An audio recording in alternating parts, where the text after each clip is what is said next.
تجسس کی دنیا پسند کرنے والوں کو ہماری آج کی اس ویڈیو میں خوش آمدید۔ دوستوں، ڈریکولا اور ویمپائرز کی کہانیاں تو ہم اکثر سنتے آئے ہیں اور ان پر بننے والی فلموں کو بھی شوق اور حیرت سے دیکھتے آئے ہیں۔ یہ سب حقیقت ہے یا کہانیاں؟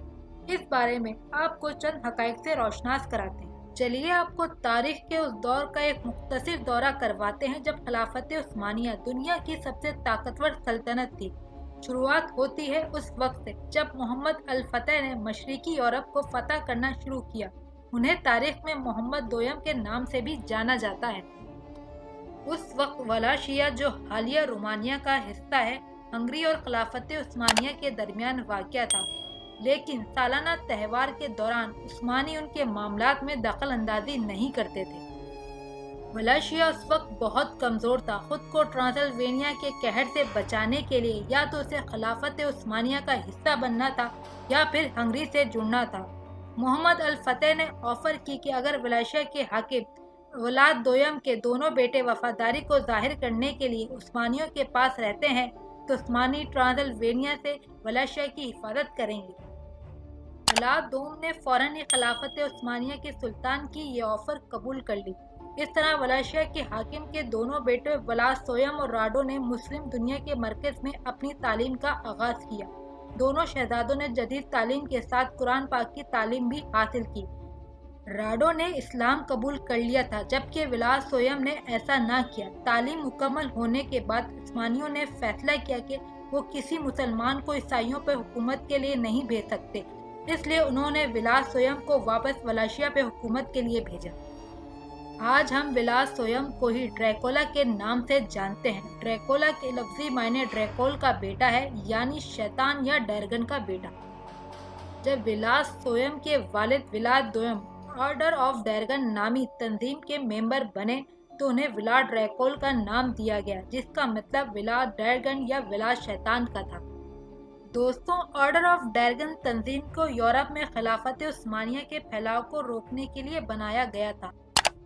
ولاد سویم کی ظالمانہ ساکھ کے باعث اس سے جڑی کہانیاں تیزی سے پھیلنے لگی اور ان کہانیوں میں اسے کیلے گاڑنے والا ڈریکولا اور ڈریکول کے نام سے پکارا جانے لگا۔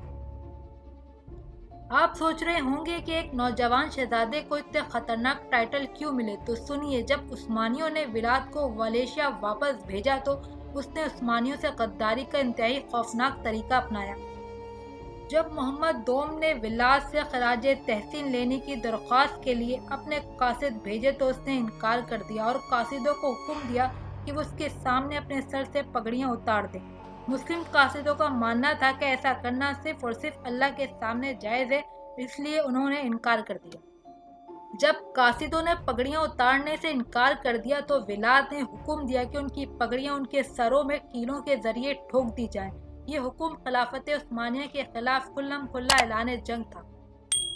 ولاد سویم ایک خالص شیطان تھا۔ اس نے سزائے موت کے نت نئے اور اذیت بھرے ایسے طریقے ایجاد کیے جو ہم ڈریکولا کی کہانیوں میں پڑھتے آئے ہیں۔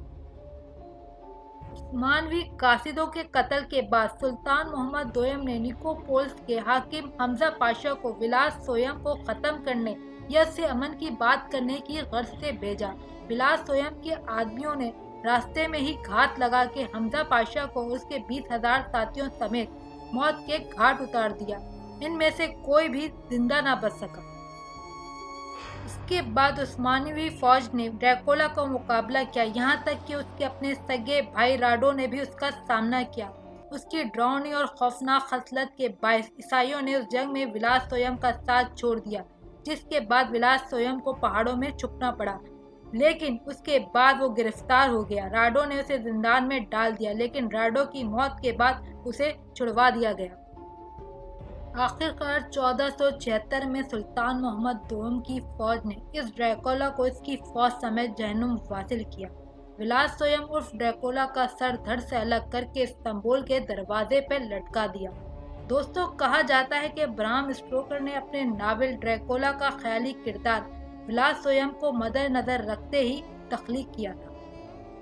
امید ہے کہ تجسس کو پسند کرنے والوں کو یہ ویڈیو پسند آئی ہوگی۔ آج کی ویڈیو کا اظہار کمنٹ میں ضرور کیجیے گا۔ اپنا اور اپنے ملک کا خیال رکھیں۔